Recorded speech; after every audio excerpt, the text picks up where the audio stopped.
California gubernatorial candidate, I could say frontrunner, Katie Porter, is taking major flack for this interview. She derailed over a question about Trump voters. Watch.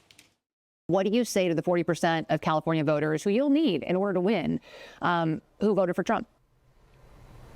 How would I need them in order to win, man?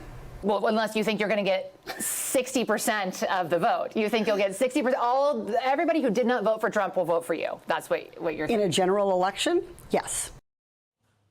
So she then later tries to storm out of the interview. I'm going to try to win every vote I can. And what I'm saying to you is that... Well, to those voters. Okay, so you... I don't want to keep doing this. I'm going to call it. Okay. Thank you. You're not going to do the interview with us? Nope, not like this. I'm not. Not with 7 follow-ups to every single question you ask. So let's bring in former White House press secretary, press office chief of staff, and former Biden White House advisor, Yemisi Egbowale. Yemisi, great to see you again. How damaging was this interview to the front runner in the gubernatorial race? I mean, I think it was incredibly damaging because it showed that she can't answer simple questions. When you're the front runner, you have a target on your back and everything you do is highly criticized. So for her to have an issue with such a simple question, I mean, I think it gives people a little bit of pause. Yemisi, the other thing was the question. What are you going to do to win over 40% of the vote? I want to make sure that I had this right. The top 2 front runners in the primary, you could be 2 Democrats or 2 Republicans. Those who face off. You do have to win over Republican votes. So she even had that wrong. Yeah, no Democrat running this year, the next, or up to 2028 should take their eye off the ball when looking at the majority of the electorate.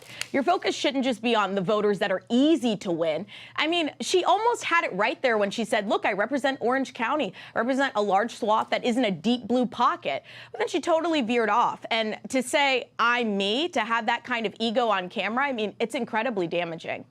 Do you think she's the best candidate? No, I don't think she's the best candidate, and I think that this showed it. I mean, I really, really hope that the other candidates take this opportunity. I know a lot of them have used this time to film very simple answers to this very simple question. I really hope that their teams really jump on this opportunity to hop into the race. I think it's competitive. Absolutely. So I think she's up by 5 to 7, but it's early. Here's with Katie Porter. She had this reputation anyway, but look at this meltdown that she had on a staffer. Watch. And the state could lose. Get out of my shot. I wanted to tell you that that's actually incorrect. It's not that it's electric vehicles. It's that if we don't make the commitments under the Paris Climate Accord. Okay, it does. Okay, you also were in my shot before that. Stay out of my shot.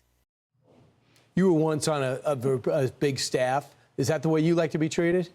No, I think somebody also needs to tell her when she's on camera. Look, she came to Congress with a whiteboard and a dream, and it appears that when she does not have that whiteboard, she does not know how to operate.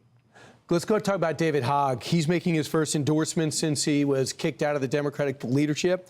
And he's endorsing, he says, he's endorsing using his $20 million to endorse a 33-year-old named Donovan McKinney. How do you feel about him taking on incumbents? Well, I think David Hogg and his PAC, Leaders We Deserve, hasn't given us a leader that we deserve whatsoever. I mean, he's run 3 candidates, 2 have lost, and not in a landslide, crushing blows. And it's doing a disservice to the young folks who really want to further their political career.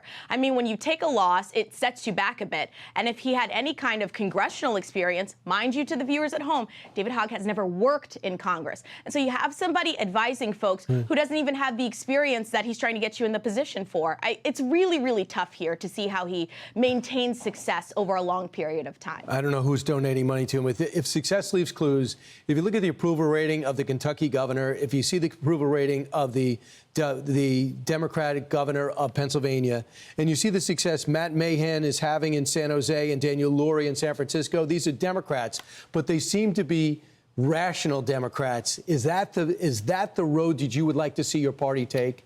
I mean, words to my heart, Brian. Yes, folks like Andy Beshear who stay right down the middle and who try to appeal to a broad swath of people. Democrats are in a rebuilding period. When you sit in the minority, you don't get to have an attitude like Katie Porter and act like you're above folks. Right. We have to win voters here. Nobody should have her attitude. Yemisi, you don't. Thanks so much. I appreciate it.